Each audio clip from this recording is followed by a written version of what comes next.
शांतनु गुप्ता, इस चर्चा की शुरुआत आपसे करते हैं। दिमागी नक्सली क्या देश के लिए बहुत फायदेमंद रहते हैं, सेहतमंद रहते हैं? ये सवाल है मेरा आपसे। जी बिल्कुल नहीं सेहतमंद रहते। मेरे ख्याल से प्रधानमंत्री ने जब अपने भाषण में 3 पार्ट में बांटता हूं, उन्होंने पहले अपना रिपोर्ट कार्ड दिया, फिर देश के लिए विजन बताया और उसके बाद का शत्रु बोध होना चाहिए आपको, किससे देश को बचाना है। कौन है नक्सली? जो अराजक है, जो हिंसक है, जो भाजपा और मोदी के खिलाफ जाए लेकिन देश के खिलाफ ना जाए। और लोगों ने अपने उदाहरण प्रस्तुत करने शुरू कर दिए, लोगों ने अपने आप को बताना शुरू कर दिया, हाँ मैं हूं। जो प्रधानमंत्री ने कहा था, जो कौन है अराजक, कौन देश के विरुद्ध है, केजरीवाल कह रहे हैं मैं हूं, चिदम्बरम कह रहे हैं मैं हूं। और हम देखते भी हैं साथ साथ उसी दिन उस देश के स्वतंत्रता के कार्यक्रम में राहुल गांधी नहीं आते हैं, खड़गे जी नहीं आते हैं। और जो कांग्रेस के यहाँ जो कार्यक्रम चल रहा था उसमें वंदे मातरम तो विरोध होता है। तो उदाहरण तो खुद प्रस्तुत कर रहे हैं वो। प्रधानमंत्री एक परिभाषा देते हैं और कांग्रेस उदाहरण देना शुरू कर देती है, विपक्ष उदाहरण देना शुरू कर देता है। तो मेरे ख्याल से मुझे कुछ समझाने की जरूरत नहीं है, सामने से दिख रहा है कौन अराजक है, कौन देश के विरुद्ध है। जी, मैं प्रोफेसर रतनलाल आपका रुख करता हूं। प्रोफेसर रतनलाल, क्या आपको लगता है कि इस देश का युवा दिमागी नक्सलियों के साथ होगा? आपको ऐसा लगता है? क्योंकि दिमागी नक्सलवाद तो बहुत हानिकारक है। 10 मिनट अब सुन लीजिए जरा, 2 मिनट। हाँ ठीक है, सुनिए ना, आप तो वैल्यू जजमेंट दे दिए, अब कोई बहस ही नहीं होगी। कैमरा आपके पास है, स्टूडियो आपके पास है, तो आपका भाषण थोड़ी सुनेंगे। किसी का नाम नहीं लिया, तो चाइना को बोल रहे थे क्या? पाकिस्तान को बोल रहे थे क्या? चाइना को बोले तो जाके बॉर्डर पे देखिए, अरुणाचल प्रदेश तक घुस गया है चाइना, 4000 किलोमीटर कब्जा कर लिया है, औकात है बोलने की। पाकिस्तान, आपने सिंगूर में कहा कि वहां पे रक्षा मंत्री ने कहा कि 6 लोग मारे गए, पुलवामा कैसे हुआ, पहलगाम कैसे हुआ, इसमें जवाब दीजिए ना, उसके बारे में बोल रहे थे क्या? ये देखिए, अनपढ़ आदमी से बात करना आसान होता है, कुपढ़, अपढ़, जाहिल लोगों से बात करना मुश्किल होता है। और हमारे प्रधानमंत्री जो है ना, उसी कैटेगरी में। देश 2 खेमा में बटा है, एक दिमागी नक्सली और एक जो है ना गोबर भक्त नक्सली। उसमें कई मीडिया संस्थान भी है पूरे देश में, गोदी मीडिया वाला जो है ना, वो मीडिया संस्थान है। वहां से एजेंडा सेट होता है, पटर पटर पटर पटर बोलना शुरू कर देता है। प्रोफेसर रतनलाल, एक सेकंड, अब देखिए आप भी तो पटर पटर ही बोल रहे हैं। एक सेकंड, चिल्लाइए मत। नहीं सुनना ही पड़ेगा ना। अरे कमाल की बात कर रहे हैं आप, इतना कुछ बोल रहे हैं, आप जवाब तो सुनना पड़ेगा ना। प्रोफेसर साहब, आप तो ऐसे नहीं है।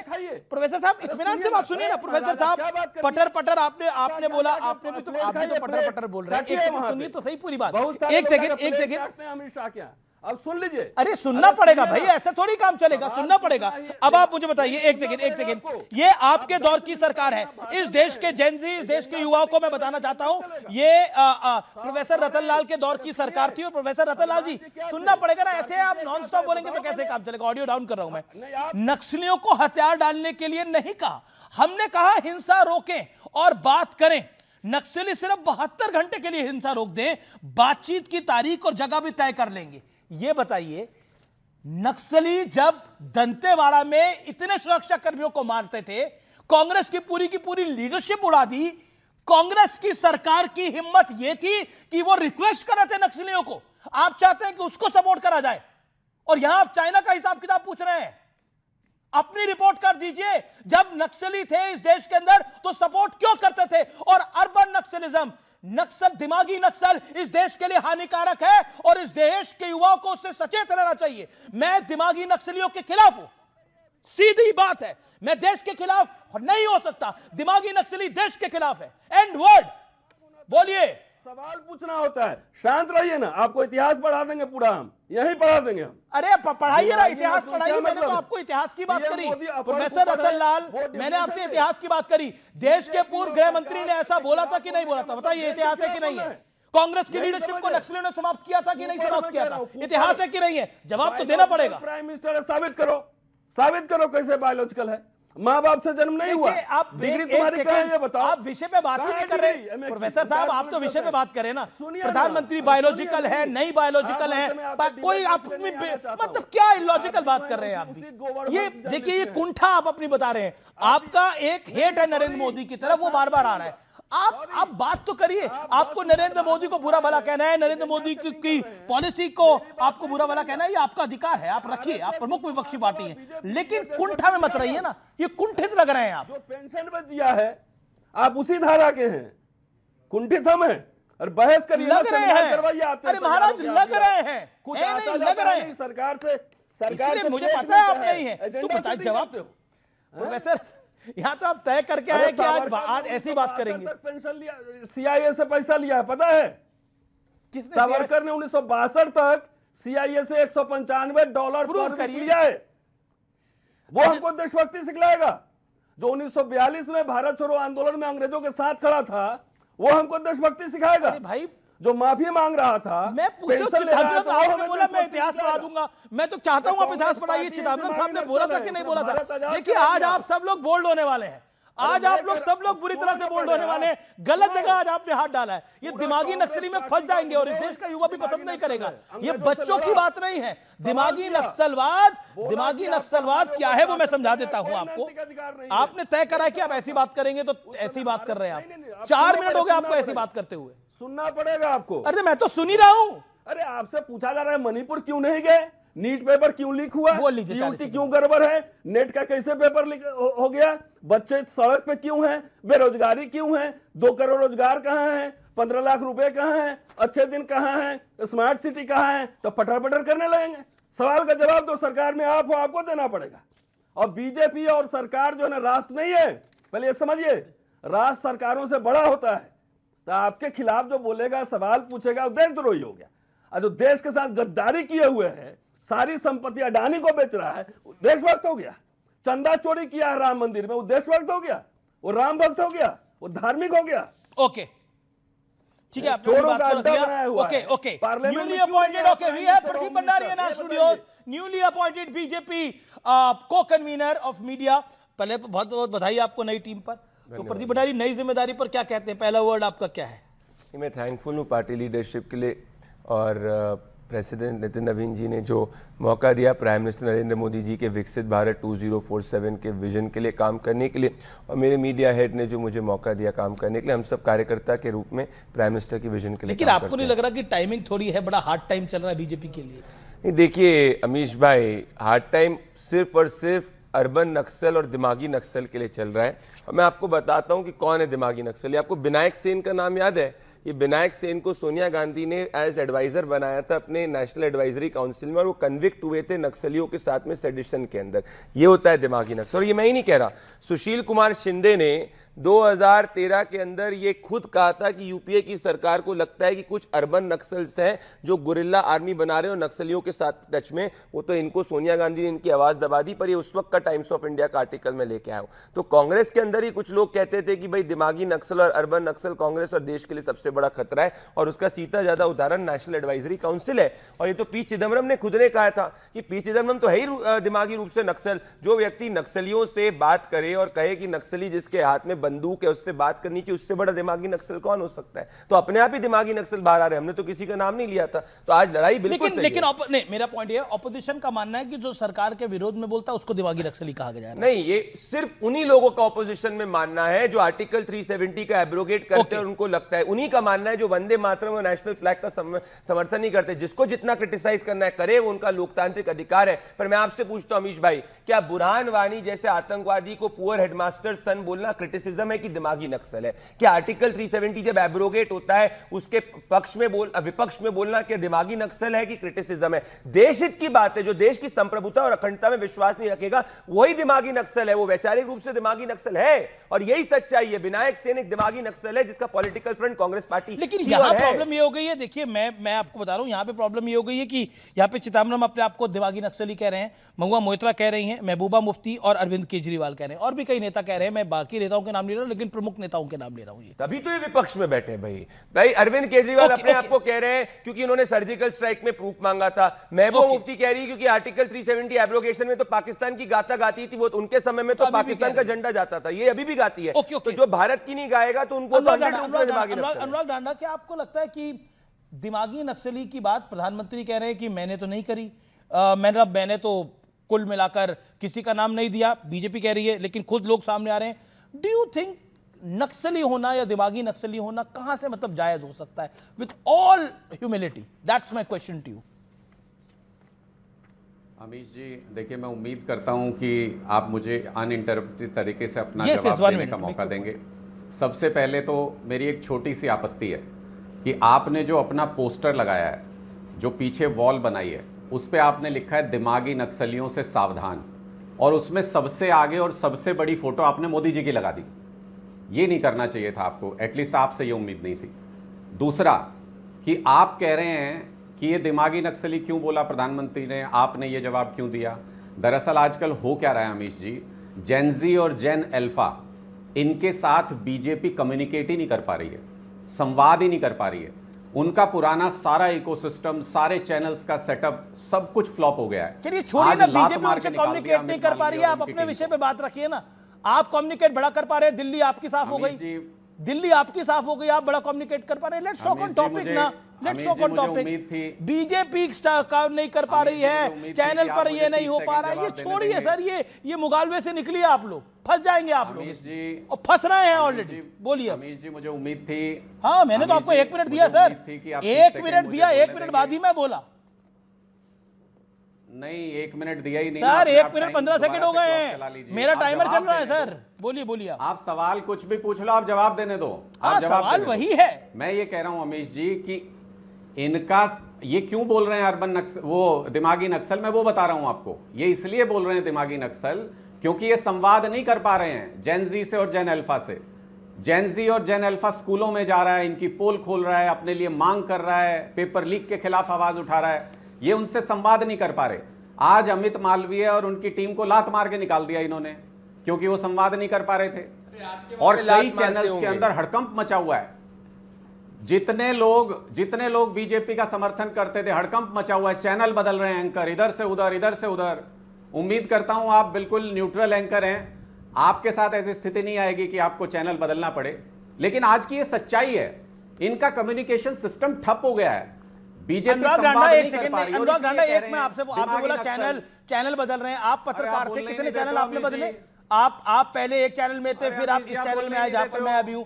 चैनल बदलना कौन सा चैनल बदलना कौन सा सरकार बदलना हो गया, मुझे समझ में नहीं आती। मतलब अनुराग ढांडा, आप भी मतलब इलॉजिकल होने की सीमा होती है। मतलब कमाल की आप बात कर रहे हैं। मतलब आप बताइए, आप चैनल, मतलब मुझे एक्सप्लेन करिए कि एक पत्रकार का चैनल बदलना, एक पत्रकार का चैनल बदलना का सरकार से क्या मतलब है? मुझे समझ नहीं आ रहा आपके लॉजिक की बात। अगर आप इसी लॉजिक से पंजाब का इलेक्शन लड़ेंगे तो समस्या हो जाने वाली है मिस्टर ढांडा। भाई वो आप विषय पे बात करते हैं ना, विषय पे आप भाग रहे हैं। नहीं जीता जाएगा। अरे देखिए, मैं विषय पे आ रहा हूं ना, आप आने नहीं दे रहे। अरे आप भी विषय पे नहीं रह पा रहे। पहले आप बोल रहे हैं आपका हेडर गलत है, आपने मोदी जी को कैसे दिमागी नक्सली दिखा दिया, यही बोला ना आपने। फिर आपने दूसरा ज्ञान दिया, देखिए जेन जी के साथ बीजेपी संवाद नहीं कर पा रही, वो अपने मीडिया के इकोसिस्टम में लगी पड़ी है। मतलब कमाल है। मतलब एक सेकेंड, एक आपका इकोसिस्टम बहुत अच्छा है, आपने बोला आपका मीडिया, आपका सिस्टम बहुत अच्छा है, आप तो दिल्ली हार गए। आपका क्या सिस्टम था? आप तो लोकसभा के चुनाव हार गए, दिल्ली के अंदर हारे कि नहीं हारे? एक सेकेंड, आज जब आप जीतते थे तो आपका सिस्टम अच्छा था, ऐसा नहीं होता ना। सवाल पूछोगे आप, हमारे सिस्टम को गाली दे लेना। अरे कोई गाली नहीं दे रहा सर, कोई गाली नहीं दे रहा, सवाल पूछे जा रहे हैं। अगर आप लोकतंत्र में बिलीव करते हैं, अगर आप लोकतंत्र में बिलीव करते हैं तो सवालों का जवाब दीजिए, सवालों का जवाब दीजिए। अगर आपको लगता है कि आप मेन स्ट्रीम मीडिया को साइलेंट, नहीं, ये मैं बोलना चाहता हूं, ये तमाम मैं उन लोगों को बोलना चाहता हूं जिनको लगता है वो मेन स्ट्रीम मीडिया को गाली देकर अपना काम चला सकते हैं, तो गलत सोच रहे हैं। मैं कंटेंट क्रिएटर नहीं हूं, मैं रीलबाजी नहीं करता, मैं खबर दिखाता हूं और प्रामाणिकता से दिखाता हूं। मैंने चिदंबरम के बारे में सवाल पूछा, जवाब है आप लोगों के पास कोई? अगर जवाब है तो दीजिए, फैक्ट्स के ऊपर बात करिए। ये रीलबाजी आपकी दुकान आप अपने घर पे भी चला सकते हैं, चलाइए, कोई इंकार नहीं कर सकता, करिए। लेकिन मैं कंटेंट क्रिएटर नहीं हूं, आई एम अ जर्नलिस्ट और मैं फैक्चुअल सवाल पूछता हूं आपसे, जवाब दीजिए। क्या चिदंबरम का यह कहना कि हम नक्सलियों के साथ, हम नक्सलियों को हथियार डालने के लिए नहीं बोल सकते, उनको हिंसा रोकने के लिए बोल सकते हैं, क्या आपको लगता है सही बयान था? ये कमाल की बात करते हैं आप क्या बात करते हैं? आप देश के साथ कॉम्प्रोमाइज करने का प्रयास करेंगे और हम नहीं बोलेंगे? क्यों नहीं बोलेंगे जी? धारा 370 को सही बोलेंगे, हम कैसे मान लेंगे? आप बोलेंगे भगवान राम, अगर आपको लगता है बोलेंगे भगवान राम काल्पनिक है और हम माने भगवान राम काल्पनिक है, मैं नहीं मानूंगा, मैं नहीं मानूंगा। चाहे 1000 लोगों की भीड़ आ जाए सामने, नहीं मानूंगा, नहीं मानूंगा। आप बोलेंगे मेरी देश सेना का चीफ सड़क का गुंडा है, मैं नहीं मानूंगा। आप बोलेंगे मुझे सर्जिकल स्ट्राइक का सबूत चाहिए, मैं नहीं मानूंगा, मैं मान ही नहीं सकता। मेरे लिए देश पहले है जी, बीजेपी कांग्रेस आम आदमी पार्टी बाद में है। इस देश का नागरिक पहले हूं मैं, हिंदुस्तानी पहले हूं मैं। मिस्टर ढांडा, और रीलबाजी की दुकान मत चलाइए, कोई लाभ नहीं होने वाला, कोई लाभ नहीं होने वाला। मैं कह रहा हूं आप जर्नलिस्ट हो, आप कह रहे हो नहीं मानूंगा। अरे ये तो मानो आप जर्नलिस्ट हो। मैं तो बार बार यही कह रहा हूं तब से कि आप जर्नलिस्ट हो, आप जर्नलिस्ट हो। मैं कह रहा हूं नहीं मानूंगा, बिल्कुल नहीं मानूंगा। ये क्या बात हुई? मैं 10 सेकंड में अपनी बात खत्म करता हूं उमेश जी। मैं ये कह रहा हूं कि इस बार लाल किले की प्राचीर से प्रधानमंत्री ने यह कहा कि युद्ध में सैनिक मरते हैं, शहीद नहीं होते हैं। अब मैं आपसे पूछता हूं, ऐसी बात कहना, हमने तो बचपन से यह सुना है कि सैनिक शहीद होते हैं देश के लिए। मैं आपसे पूछता हूं, ऐसी बात कहना दिमागी नक्सलवाद है कि नहीं है? आप प्रधानमंत्री के इस कथन से सहमत हैं कि नहीं है? उन्होंने कहा युद्ध में सैनिक मरते हैं, हमने सुना था युद्ध में सैनिक शहीद होते हैं। अब आप बता दो, आप जर्नलिस्ट, आप बताना जी, आप क्या बात करोगे? आप तो सैनिकों के शौर्य पे सवाल पूछते थे और पूछते थे प्रूफ कहां है, प्रूफ कहां है, जब हिंदुस्तान का सैनिक जाके सर्जिकल स्ट्राइक पाकिस्तान में करता था। अमेरिका के दबाव में पाकिस्तान के सामने घुटने टेकते हो तुम, करो। और हमें क्या और ये पंजाब में जो लाठियां चल रही है ना, उधर बात करो कि क्या चल रहा है। जेनजी जेनअल्फा कुछ नहीं हो पा रहा वहां पे आपका। ये देखो लाठियां चला रहे हो, हमको ज्ञान दे रहे हो। ये आप, अरे आपको ज्ञान देने की जरूरत नहीं, आप शीशमेल वाले हो, शीशमेल वाले ज्ञान नहीं सुनते। पता नहीं ये इनमें गिल्ट फैक्टर आ गया। अमीश जी, प्रधानमंत्री ने तो किसी का नाम नहीं लिया, उन्होंने दिमागी नक्सल की बात करी, तुरंत अपने आप जिनके अंदर गिल्ट फैक्टर बाहर आ गए।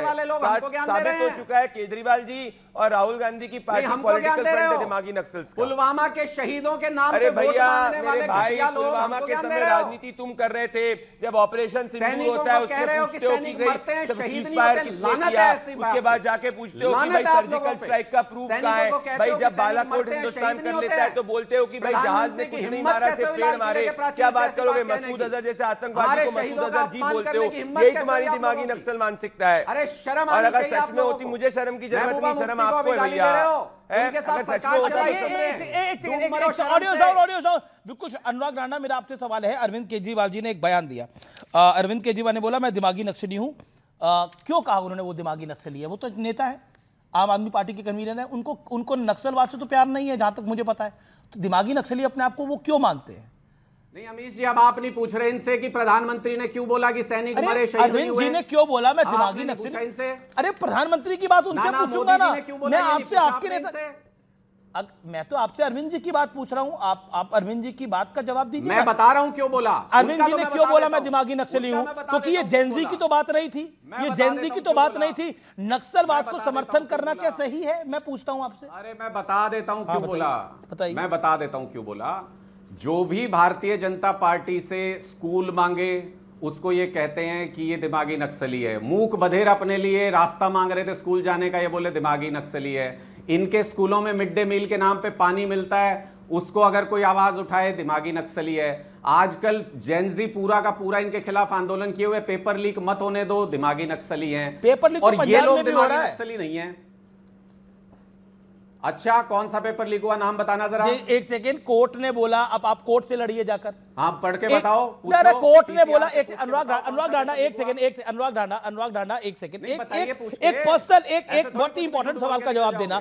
मतलब प्रधानमंत्री ने कहा बोला कि जेनजी दिमागी नक्सली, क्या बोला प्रधानमंत्री ने? क्यों आप फेक न्यूज फैला रहे हो ना? गलत। देखिए अब आप मुझे बताइए, अब मैं आपको बोलूंगा, मुझे दिखाइए कहां प्रधानमंत्री ने बोला कि जेनजी दिमागी नक्सली है, कहां बोला देश का युवा दिमागी नक्सली है, कहां बोला जो मेरे विरोध में बात करता है दिमागी नक्सली है। उन्होंने बोला हमने नक्सलवाद को समाप्त करा, जो किया। दिमागी नक्सलवाद को भी अब समाप्त करना है, दिमागी नक्सलवाद को समाप्त करना है, हमने नक्सलवाद को समाप्त किया। इसमें क्या हुआ? पेपर लीक हुआ, बताओ कौन सा पेपर लीक हुआ? अरे भाई पेपर आपको भी पता कौन सा लीक हुआ, आप फेक न्यूज फैला रहे हो। अरे कमाल की बात है। देखिए अनुराग राणा, आपके यहाँ पेपर लीक हुआ, आपके यहाँ लाठी डंडे चले, सबने देखा ना। वो झारखंड में भी हुआ, झारखंड में भी चल रहा है, कहीं कुछ हुआ ही नहीं। वहां यहाँ पर तो अरविंद जी हर 2 मिनट बाद जा रहे थे दिल्ली के अंदर, और वहां नहीं जा पा रहे। ओके, अब आपने you made your point. Okay mister Bhandari, 30 second make your point. इन्होंने बोला पेपर लीक कहा हुआ, फार्मेसी का इनका पेपर जो है हाई कोर्ट ने कैंसिल करा और कहा इंटरस्टेट लीक है। सुनिए, ये रहा, Punjab class 12th English board examination cancelled following reports of question paper leak. और एक नहीं अमीश जी, 3 बार लीक हुआ है। या 12वीं का इनका पेपर 3 बार लीक हुआ है। अब अगर ये कोई बहरा होने की एक्टिंग लगातार बोल रहे हैं, ऑडियो साउंड कर रहा हूं मैं अभी। देखिए 30 अमित जी, सेकंड। अगर कोई बहरा होने की एक्टिंग करे, अंधा होने की एक्टिंग करे, तो ना उसको सच सुनाई दे सकता है, ना उसको सच दिख सकता है। यही आम आदमी पार्टी की बात है। पेपर लीक हुआ है, लगातार 6 पेपर लीक हुए, इसीलिए जाके इनको परीक्षा कैंसिल करो, और हाईकोर्ट ने भी कहा। मैं छोटी बात कहता ये हूं, कह रहे जेनजी को पीएम मोदी ने बोला। कहां दिखा दे फेक न्यूज पेडलर, दिखा दे, वीडियो दिखा दे। ओके ठीक है, वीडियो दिखाएं। अनुराग राणा, कहां प्रधानमंत्री ने जेनजी को दिमागी नक्सली बोला? Prove it. आपको मैं 30 सेकंड का चांस दे रहा हूं, मेक योर पॉइंट। कहां बोला? अभी दिखा देता हूं, आ जाओ मेरे पास 30 सेकंड में। 30 सेकंड में आओ मेरे पास, मैं अभी दिखाता हूं। अरे आइए, आइए, आप ही के पास है पूछ भाई, लीजिए तब बताइए। तक दूसरे पैनलिस्ट से। 1 सेकंड, ये लो अभी दिखा देता हूं, वीडियो चला देंगे। दिखाओ मोदी जी दिखाओ। का। जेनजी को दिमागी नक्सली बोला, वीडियो दिखा रहे हैं आप। आम आदमी पार्टी के व्हाट्सएप ग्रुप से मत जेनजी निकालना, को नहीं, दिखाओ। सैनिकों की शहादत पे इन्होंने जो अरे बोला वो देखो, मैं अरे बोल रहा हूं, शिफ्ट आपको कर रहे हैं। सुनिए। अब अरे और दिमागी ऐसे नक्सली बोला, आपने बोला देश सुनिए के क्या युवाओं कहा को उन्होंने। दिमागी नक्सली दूर बोला। को शिफ्ट कर वो रहे कहां बोला? अब आप बदल रहे हैं अपनी बात को। आप ढूंढ लीजिए, कहीं आपको मिल जाए, किसी के पास भी पैनल में मिल जाए तो मैं दिखाने को तैयार हूं, क्योंकि मेरी जानकारी में मैंने पूरी जो रिसर्च करी उसमें नहीं बोला। देखिए, मैं फिर कहता हूं, गलत जानकारी है। ओके, अब मैं रुक करता हूं सीधा। मेरे साथ बाकी मेहमान भी है, उनका रुक करता हूं। मेरे साथ फराज किदवई हैं, मेरे साथ विवेक श्रीवास्तव है। फराज किदवई, मैं आपके पास आता हूं। देश के प्रधानमंत्री ने दिमागी नक्सली बोला। अखिलेश जी तो सामने नहीं आए, लेकिन चिदम्बरम, महुआ मोइत्रा, महबूबा मुफ्ती, अरविंद केजरीवाल सामने आए कि हम दिमागी नक्सली है। क्या नक्सलवादी होना अच्छा होता है, आपको लगता है? मतलब मोदी का विरोध करते करते आप क्या कहां तक जाएंगे? मैं बता रहा हूं, अब सुनिए। अब आपने मुझे टाइम दिया, थोड़ा सा अनइंटरप्टेड बोलने दिए। ये नेटवर्क 18 को आदरणीय प्रधानमंत्री जी एक इंटरव्यू दे रहे थे, जो कि मनी कंट्रोल में छपा था। ये मैं आपके सामने रख रहा हूं। इसमें प्रधानमंत्री जी ने कहा था अपने इंटरव्यू में, ये मनी कंट्रोल लिख रहा है, PM Modi says Congress pitch for caste census is an urban Naxal thought. यानी कि इस देश में जो लोग जातिगत जनगणना की बात कर रहे हैं, जो लोग इस देश के दलितों और पिछड़ों को उनका हक दिलाने की बात कर रहे हैं, वो जो है वो अर्बन नक्सल थॉट से प्रभावित है। ये मैं नहीं बोल रहा हूं, ये मनी कंट्रोल में छपा है। उसके बाद में मुझे विश्वास नहीं हुआ, अमीर जी, मुझे विश्वास नहीं हुआ। जब मुझे विश्वास नहीं हुआ तो मैंने और रिसर्च करना शुरू की। तो 2 मई 2025 को इंडियन स्टैंडर्ड टाइम के हिसाब से 1:51 पर द हिंदू छापता है कि prime minister Narendra Modi in 2024 targeted the Congress election manifesto promise of caste census as a reflection of its urban Naxal thinking. अब मैंने आपको ये 2 सोर्स बताए। इन्होंने अगर गलत लिखा है नेटवर्क 18 के मनी कंट्रोल ने, तो मैं नहीं बोल सकता। द हिंदू ने गलत लिखा है तो मैं नहीं बोल सकता। अभी यह बात हुई कि हाफिज सईद को जो लोग साहब कहते हैं वो दिमागी तौर से नक्सल हैं। मैं आपके साथ में हूं। जो लोग हाफिज सईद जैसे दुर्दांत आतंकवादी को साहब कहेंगे वो 100% अर्बन नक्सल या दिमागी नक्सल हैं। लेकिन जो लोग नाथूराम गोडसे को महात्मा कहेंगे, उनको किस उपाधि से अमीर जी भारतीय जनता पार्टी वो करेगी, इसका जवाब जरूर लीजिएगा। अनिल विज हरियाणा में इनके जो पहले मंत्री थे, मैंने बोला, सुनिए तो अब सर सुनिए तो। अरे सर तुम बोलिए, पूरा बात होने दिए। मैंने आपके इसको भी फैक्ट चेक करता हूं इंटरव्यू को।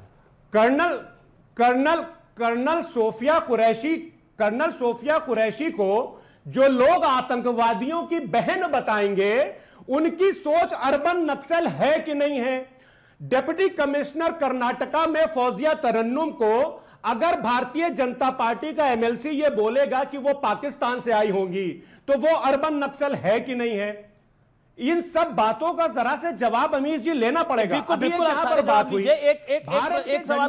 एक सवाल का जवाब तो ये भी दीजिए कि आपको लगता है नक्सलवाद सही है? क्या दिमागी नक्सली होना सही है? मैं आपसे पूछता हूं, एक प्रश्न का तो जवाब मेरे दीजिए ना। दिमागी नक्सली होना सही है? पहले तो ये बताइए दिमागी नक्सल क्या होता है। इस पर तो चर्चा, प्रधानमंत्री जी ने किसको कहा भी तो ये मान ही नहीं रहे भाई। हम तो ये बात कर रहे हैं। मैं बता देता हूं आपको दिमागी नक्सली कौन होता है। वो अर्बन नक्सल। मैं आपको बता देता हूं दिमागी नक्सल। मैं आपने पूछा कि दिमागी नक्सल कौन होता है, पहले तो मुझे ये बताइए, तो मैं बता देता हूं दिमागी नक्सल कौन होता है। व्यूअर्स आप भी सुनिए, युवाओं आप भी सुनिए, यंग जनरेशन स्पेशली सुने, दिमागी नक्सली कौन होता है। बंदूक से दूरी रखते हैं लेकिन दिमागी विष फैलाते हैं, वो दिमागी नक्सली है। अप्रत्यक्ष तरीकों से एजेंडे प्रोपेगेंडा फैलाते हैं, वो दिमागी नक्सली है। टारगेट को किसी भी हद तक उकसाते हैं, वो दिमागी नक्सली है। बैकडोर से हिंसा कराने में विश्वास रखते हैं, फ्रंट में नहीं आते हैं, वो दिमागी नक्सली हैं। देश हित की बात करने वालों को विलेन की तरह प्रस्तुत करते हैं, वो दिमागी नक्सली हैं। और सोचिए, देखिए 370 का विरोध कर रहे हैं, 370 का विरोध कर रहे हैं कि आप क्या बोलेंगे? देश हित की बात जो 370 के समर्थन में होगा उसको ये बोलेंगे ये विलेन है, और देश हित की बात करने वालों को विलेन की तरह प्रस्तुत करते हैं। ये तो आपको सबूत के साथ में दिखा रहा हूं। रिजीम चेंज के लिए विदेशों से फंडिंग पाते हैं, वो दिमागी नक्सली हैं। फराज किदवई, और कोई जानकारी चाहिए आपको दिमागी नक्सली के बारे में? मुझे लगा आप बड़े दानिश्वर आदमी हैं, आप इतने बड़े प्रवक्ता हैं, इतनी बड़ी पार्टी के, आपको पता होगा दिमागी नक्सली क्या है। लेकिन आपकी सहूलियत के लिए मैंने बताया दिमागी नक्सली क्या है। अब बताइए, नक्सली होना, दिमागी नक्सली होना सही है या गलत है? यू विश टू बी दिमागी नक्सली? सुनिए, आप चाहते हैं कि आप दिमागी नक्सली हो? अमीर जी अभी, अरे सर अब आप बोलने तो देंगे मुझे। अभी आपने आर्म्स की बात की। जो लोग ये बोलते हैं कि we believe that without arms ideology has no meaning, वो दिमागी नक्सली हैं कि नहीं है? जो लोग ये बोलेंगे, ये क्या बात हुई? आपसे मैं सवाल पूछ रहा हूं, पलट के सवाल पूछ रहे हो। आपने मुझसे सवाल पूछा कि दिमागी नक्सली कौन है, मैंने जवाब दे दिया। अब आप मुझे बताइए, नक्सली होना, दिमागी नक्सली होना सही होता है या गलत होता है? एग्री और डिसएग्री। देखिए, डिबेट में एक फॉर होता है, एक अगेंस्ट होता है। मैं पूछ रहा हूं, आप फॉर है या अगेंस्ट है? आप बता दीजिए दिमागी नक्सली होना सही है तो मैं मान लूंगा भाई ठीक है, आपकी राय है। नक्सली होना सही है, दिमागी नक्सली होना? देखिए, मैंने आपकी सारी बातों पे हामी भर दी। अब मैं भी कुछ सवाल पूछ लूं, आप इतने बड़े इस देश अच्छा, के बताइए एंकर तो हैं, सही। और मेरा भी अधिकार आपने है बताया लोग नहीं, कि मैं आपसे दिमागी सवाल नक्सली और नक्सली होना सही है या गलत है? बताइए ना फराज भाई। मैं बता रहा हूं, सुनिए तो। हाँ, सुन रहा हूं मैं। अगर, हाँ सुनिए तो, अगर टीजी मोहनदास ये कहेंगे कि हमारी जो जेंजी वहां पर है, अगर मैं होता तो उनको गोलियों से मार देता, कुछ मर जाते, कुछ अस्पताल पहुंच जाते। ये आरएसएस के आइडियोलॉग हैं, ये दिमागी नक्सल हैं कि नहीं? अगर हैं तो ये सही है क्या? आप ये बताइएगा। जो लोग संविधान को नहीं मानते, फराज की भाई, आप बता नहीं पा रहे, आप खुद इस आइडिया ऑफ दिमागी नक्सली के साथ नहीं है, क्योंकि आप देशभक्त आदमी है। आप दिमागी नक्सली के साथ हो ही नहीं सकते, क्योंकि फराज किदवई एक देशभक्त है। कैसे हो सकता है? अखिलेश यादव ने क्यों नहीं लिखा कि मैं दिमागी नक्सली हूं? क्योंकि अखिलेश यादव भी एक देशभक्त आदमी है, इसलिए वो दिमागी नक्सलियों के साथ कैसे हो सकता है? ये पॉइंट है। दिमागी नक्सली को कैसे कोई इंडोर्स कर सकता है? आप बीजेपी का विरोध करिए, प्रदीप भंडारी का विरोध करिए, मोदी, अमित शाह, सबका विरोध करिए, लेकिन नक्सलवाद का समर्थन कैसे हो सकता है इस देश के अंदर? और जो नक्सलवाद का समर्थन और दिमागी नक्सलवाद करने का समर्थन करता है, वो गलत करता है। अगर आपकी स्ट्रैटेजी ये है कि इससे देश की यंग जनरेशन आपकी तरफ चली जाएगी, या कोई भी जनरेशन आपकी तरफ चली जाएगी, तो बहुत बड़ी चूक है, बहुत बड़ी चूक है। देखिए, मैं फिर कहता हूं, ये कंटेंट क्रिएशन से, रीलबाजी से चुनाव नहीं जीते जाते हैं, नहीं जीते जाते हैं, और ना कोई जीत सकता है। लेकिन मैं फिर कहता हूं, देश बहुत ऊपर है, देश बहुत बड़ा है। मैं विवेक श्रीवास्तव का रुख करता हूं। विवेक श्रीवास्तव, एक सेकंड, ओके प्रदीप भंडारी, विवेक श्रीवास्तव काफी देर से इंतजार कर रहे हैं। Vivek, my humble question to you, do you endorse दिमागी नक्सली? No, my best wishes to Pradeep first. He has been given a very big assignment from his party. Best wishes to him. I've seen him perform very well for the last 10 years and I hope he continues it. That's the first part. And दूसरी बात हम आ जाते हैं दिमागी नक्सली। देखिए, जिस context में prime minister ने कहा है, पूरी कांग्रेस, पूरा विपक्ष, हम सब दिमागी नक्सली हैं, क्योंकि टारगेट किसको किया गया? टाइमिंग क्या है? सीजेपी को टारगेट किया गया है, युवाओं को टारगेट किया है, जंतर मंतर की भीड़ को टारगेट किया गया है। माई वे और द हाईवे। हम नहीं क्वेश्चन कर सकते सरकार को। 370 पे डिबेट क्यों नहीं हो सकती सर? आफ्टर ऑल एक एक्ट था इस देश का, और हमने एक इंस्ट्रूमेंट ऑफ एक्सेशन के थ्रू कश्मीर को अपने में जोड़ा। क्या हम उस पर डिबेट नहीं कर सकते सर? मैं एक सीधा सा सवाल पूछ रहा हूं, क्या हम किसी भी मुजरिम को उसको बिना जुडिशरी के पहले ही ट्रायल बाय मीडिया करके बोल दें कि यह आदमी क्रिमिनल है? Is it logical? अगर मैं बीजेपी और मोदी साहब की हर बात से एग्री करता हूं, नहीं, इसका डंडोरा आप सब पीटते हैं। अच्छा, इस बात आप कह रहे 370 गलत है, आपको क्या लगता है? आपको लगता है कि आतंकवादियों की जुडिशियल किलिंग हुई है? You are okay to it? इस बात को कहने में कुछ आतंकवादियों की जुडिशियल किलिंग हुई है? Everybody should get a trial. Everybody should get a trial. Kasab को दिया जी, हिंदुस्तान के अंदर कसाब को ट्रायल दिया। ये तरीका है। अगर नहीं, आप- क्या आप अगर मानते आप हैं, due process of law को क्या follow आप नहीं- मानते हैं कि जुडिशियल किलिंग हुई है आतंकवादियों की? ना, क्या आप मानते हैं जुडिशियल किलिंग हुई है आतंकवादियों की? नहीं, there is nothing called judicial killing. अगर जज ने एक फैसला दिया है तो हमें मानना पड़ेगा, लेकिन फैसला दीजिए। आप उमर खालिद के केस में भी हियरिंग्स करिए और आप बताइए वो सही है या गलत। You can not keep on बताइए ना, कोर्ट नहीं दे रहा keeping a fellow in jail for 6 years। Bail नहीं दे रहा कोर्ट, कुछ लग ही रहा होगा ना चार्जशीट कोर्ट कहां है सर? चार्जशीट बनी है। ओके, प्रदीप भंडारी, नहीं, तो योर टर्न, योर उसका टर्न। ट्रायल करके देखिए, उसको पनिशमेंट दो। अमीश भाई, शर्जील इमाम ने कहा था कि नॉर्थ ईस्ट जो है वो भारत का हिस्सा नहीं होना चाहिए, चिकन नेक।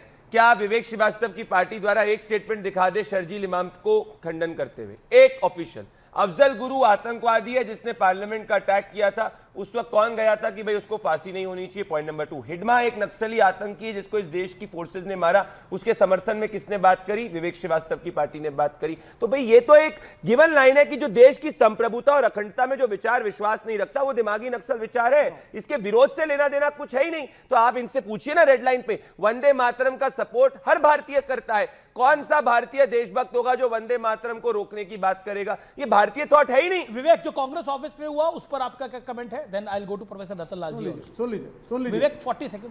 देखिए, चिदंबरम जब होम मिनिस्टर थे तो कांग्रेस के अंदर 2 धड़े थे और वामपंथी जो है हमारा कहना था और कांग्रेस के एक धड़े का कहना था Chidambaram was a very tough home minister with the Naxals. Congress का एक धड़ा और हम Such a tough हम home लोग minister कहते थे that you he cannot wanted just to keep on talk to going the and start Naxals. killing the Naxals। Sir एक minute, at least talk to the Naxals, उनके With socio arms. Economic problems को समझिए। हाँ, वो तभी नक्सल क्यों नक्सलवाद बने खत्म नहीं हुआ। और जिस तरीके से पंजाब के हम लोगों ने खालिस्तानी सेपरेटिस्ट को, नागालैंड के लोगों को, उल्फा को, तमिल एलम वालों को सबको एकोमोडेट करके देश में वापस जोड़ा है, ये तरीका होना चाहिए। दैट इज द फर्स्ट जिससे पार्ट। 100 से ज्यादा जिले नक्सल से प्रभावित रहे, ये तरीका होना चाहिए। वाह विवेक भाई, 70 सालों तक आपके पास ऑप्शन था, 100 से ज्यादा जिले नक्सल से प्रभावित थे, गरीब आदिवासियों को मारा, आप कुछ नहीं कर पाए। हथियारबंद नक्सल से बात करते थे, हिडमा जैसे नक्सली सर वो खुद भी गरीब आदिवासी थे देश को सर, अंदर से और खोखला इकोनॉमिक और करते सोशियो थे। प्रॉब्लम यही की आपका वजह से विचार वो था, नक्सल बने थे। यही आपका विचार उनको था। मेन स्ट्रीम में हमने जोड़ने अरे की कोशिश करी। 2013 के अंदर हम violence का 182 support नहीं डिस्ट्रिक्ट करते। तो नक्सल प्रभावित थे। मैं प्रोफेसर रतन लाल का रुख करता हूं। प्रोफेसर रतन लाल, वंदे मातरम को लेकर एक बड़ी कंट्रोवर्सी हुई कि वंदे मातरम को कांग्रेस हेडक्वार्टर में आजादी के दिन, आजादी के पर्व पर बीच में रोक दिया गया। क्या इस कंट्रोवर्सी पे आप कहना चाहते हो? क्योंकि सोनिया गांधी उस पर अपसेट दिखाई दी, बीजेपी ने भी बहुत सारे विषय उठाए हैं, इसको लेके एक एफआईआर भी दर्ज हुई है। What is your take on this? BJP कह रही है यही दिमागी नक्सलवाद है जो वंदे मातरम को पूरा नहीं होने देता। Make your point, 1 minute. ये सीधा ये प्रोपगंडा है और ये इतना आरएसएस बीजेपी इतना अमानवीय है कि एक 84 साल के व्यक्ति को चेयर ऑफर किया गया तो इनको लग रहा था कि वंदे मातरम रोक दिया गया, पूरा गाया गया। और जो वंदे मातरम है, टैगोर से लेके गांधी, राजेंद्र प्रसाद पटेल, सब लोगों ने उस समय इसका समर्थन किया था। सवाल उठता है ये कि अभी कुछ पत्रकार हैं, कुछ पत्तल चाट पत्रकार हैं जिनका इनपुट बीजेपी हेडक्वार्टर से आता है। मधु किशोर क्या है जरा मुझे बताएंगे? मोदी जी उन पे किताब लिखी है। सुब्रमण्यम स्वामी तो बीजेपी के हैं, वो बताएंगे कि उन्होंने क्या क्या कह रहे हैं, उनके पूरे अयासी के बारे में पब्लिक में बोल रहे हैं। बीजेपी के लोग कंधार में लेके गए, दिमाग आज ठीक नहीं है। एक मिनट, आपका आज दिमाग ठीक नहीं है। आप शायद से सोनिया गांधी की बात कर रहे होंगे जब वो राजनेता नहीं थी और क्या थी। नहीं, मुझे लगता है ये सब नहीं। तो ऐसी ना बातें आप ना मोदी जी के करेंगे। बारे में, please stop it, please stop it. Okay, all of you. बोले मुद्दे पे बात करें। नहीं, ये क्या, जब आप सोनिया गांधी के बारे में बोलेंगे वो मोदी जी के बारे में उन्होंने बोलेंगे, शुरू ना किया सोनिया है। जी के बारे में ना मोदी जी के बारे में। मेरा मानना है जो भी हो ऑथेंटिकेटेड जानकारी आप बात रखिए प्रोफेसर रतन लाल और प्रदीप भंडारी, जो हो ऑथेंटिकेटेड बात रखिए। ये र्यूमर ऐसे सोशल मीडिया पे 32 लोग हैं जो 32 तरह की बातें करते हैं। Let's not get into this. Authentic कोई बात है तो दीजिए professor Ratan Lal. You are the spokesperson of the Congress party, understand the point. Pakistan से चले हैं राष्ट्रभक्ति सिखाने और राष्ट्रवाद पढ़ाने। अरे जितना ये चोर फ्रॉड सब है, चोर टाइप लोग, चंदा चोर टाइप लोग, यही सब खूब राष्ट्रवाद करते रहता है। बच्चे स्कूल में जाकर प्रदर्शन कर रहे हैं, सब लीक हो रहा है, चोरी हो रहा है, भ्रष्टाचार हो रहा है, सब में बोलेंगे नहीं राष्ट्रवाद है। ये चोरों का सड़गना सब है, चोरों का सड़गना है ये सब। 30 सेकंड में इनको रिबटल दूंगा। हम डिस्टर्ब नहीं करते, बीच में डिस्टर्ब मत करो। आप मधु किशोर ने किताब लिखी है, किताब लिखिए जो बोल रही हैं मोदी पर, उसका जवाब दीजिए। अरे देश को भैया, बताइए कि दो आप करोड़ ये अरे बताओ, फिर- वंदे फिर- मातरम पे सरकारी राहुल गांधी का संपत्ति ऑडियो है बेची जिसमें क्यों जा राहुल रही है, गांधी बताइए। कहते हैं वी विल नॉट सिंग अडानी वंदे वो क्यों मातरम, बेच रहे हैं? नहीं। और कौन सा देशभक्त आपने व्यक्ति कितने ऐसे ऐसे पब्लिक रोकेगा सेक्टर वंदे बनाए मातरम हैं? मत गाने दो, वो कितने सोनिया गांधी ने यूनिवर्सिटी खोले किया हैं? है। 1 आप लाख अपनी स्कूल बात बंद करो, हो गया है। आपके अंदर इसका जवाब देशभक्ति दीजिए नहीं ना। है, अरे ये इसका सच्चाई जवाब है। दीजिए। वंदे मातरम से आपको क्या लेना देना है? क्या लेना आप देना है तो वंदे मातरम से? कैसी बात कर रहे हैं? हर देश के 140 करोड़ देशवासियों को वंदे मातरम से लेना देना है भैया। वंदे मातरम हमारी गूंज है, हम देशभक्त हैं, आपको लेना देना नहीं है। क्या आपको इटालियन मातरम से लेना देना है? क्या पाकिस्तान जिंदाबाद से लेना देना है? हर भारतीय को वंदे मातरम और जनगण मन से लेना देना है। एक नेशनल सॉन्ग है और ओके एक ओके जगह ओके राष्ट्रगीत है। ओके क्या बात कर रही है? मैं रुक करता हूं, एक सेकंड मैं रुक करता हूं शांतनु गुप्ता का। शांतनु गुप्ता, दिमागी नक्सली वाली जो पूरी नैरेटिव है, क्या आपको लगता है कि ऑपोजिशन इस पर रिएक्ट ना करता तो बीजेपी को उतनी बड़ी माइलेज ना मिल पाती? क्योंकि prime minister never named anyone. ये मेरे ख्याल से do you think this strategy will work? बिल्कुल, जैसे जैसे आप बिल्कुल अमीश भाई, जैसे हम घर में कभी हिट मारते हैं और रात में जब सुबह उठते हैं तो कॉकरोच निकल के, जो तिलचट्टे हैं, जो कीड़े मकोड़े, वो अपने आप निकल के आते हैं। तो मेरे ख्याल से उस तरह से प्रधानमंत्री के स्पीच का आप स्ट्रक्चर देखिए तो उन्होंने कम से कम 15 मिनट युवाओं के लिए बात करी। उसमें एआई की बात थी, उसमें स्टार्टअप की बात थी, उसमें फ्री कोचिंग की बात थी, उसमें ब्लू एनर्जी, ग्रीन एनर्जी की बात थी, उसमें बहुत सारी बातें थी। उसमें स्काई रूट कंपनी की बात थी जिसने विदेश में रॉकेट, जिसमें अंतरिक्ष में रॉकेट छोड़ा, वो सब बातें थी। उसके बाद वो शत्रुबोध पे आए, उन्होंने कहा भाई हमने जो फिजिकल जो नक्सलवाद है, जो सशस्त्र नक्सलवाद है, उसको तो खत्म कर दिया, लेकिन जो शहरों में बैठा दिमागी नक्सलवाद है उसको खत्म करना है। एकदम से निकल के आने लगे लोग। और कौन से लोग निकल के आए? जो वंदे मातरम नहीं गाते हैं, जो इंडिपेंडेंस डे में आते नहीं है, जो आर्मी पे शक करते हैं, जो कोरोना के साइंटिस्ट पे शक करते हैं। और इनके बयान पाकिस्तान डॉसियर बना के इंटरनेशनल फोरम्स में दिखाता है। तो वो सारे लोग अपने आप निकल के आने लगे। देखिए आप देखिए, एक हफ्ते में अपने आप ही निकल के आ गए। तो एक प्रधानमंत्री ने छोटा सा हिट मारा और ये लोग निकल के अपने आप आने लगे। पकड़ लिया है, आप जितना मर्जी चीखते रहो, हो गया। देखिए वो झल्लाट देखिए, आप झल्लाट देखिए। ओके ओके ओके ओके, हाँ, एक वो एक झल्लाट करके ऐसी है। Anurag Rana wants to reply. Anurag Rana, reply to Shantanu Gupta. Amish ji, ये शांतनु जी का फॉर्मूला लगाएं तो इसका मतलब तो ये कि सीजेपी ने एक हिट मारा और अमित मालवीय जैसे मच्छर, कॉकरोच, जो भी शांतनु जी कहना चाहते हैं, वो सब एक झटके में सब गायब, सब बाहर हो गए। धर्मेंद्र प्रधान भी उसी लिस्ट में आ गए। शांतनु जी, ऐसे नहीं चलता राजनीति में। इस तरीके से आप किसी को कॉकरोच, किसी को मच्छर, किसी को कीड़े ऐसे नहीं कह सकते। ऑपोजिशन होता है। हम उनके खिलाफ आवाज उठाएंगे, वो हमारे खिलाफ आवाज उठाएंगे। दूसरा अमीश जी, जब मैं अपनी बात कह रहा था 15 अगस्त के मोदी जी के भाषण के बारे में, तो मुझे नहीं पता टेक्निकल कारण से या कैसे वो बीच में कट गया था, मेरा ऑडियो कट गया था, मुझे सुनाई नहीं दे रहा था। शांतनु जी, एक सेकंड, अनुराग अपनी बात को कंप्लीट सुनिए, तसल्ली रखिए। मैं पहले बोल रहा था तो मेरा ऑडियो कट गया था। मैं एक बार आपको सुनाना चाहता हूं कि मोदी जी ने क्या बोला था।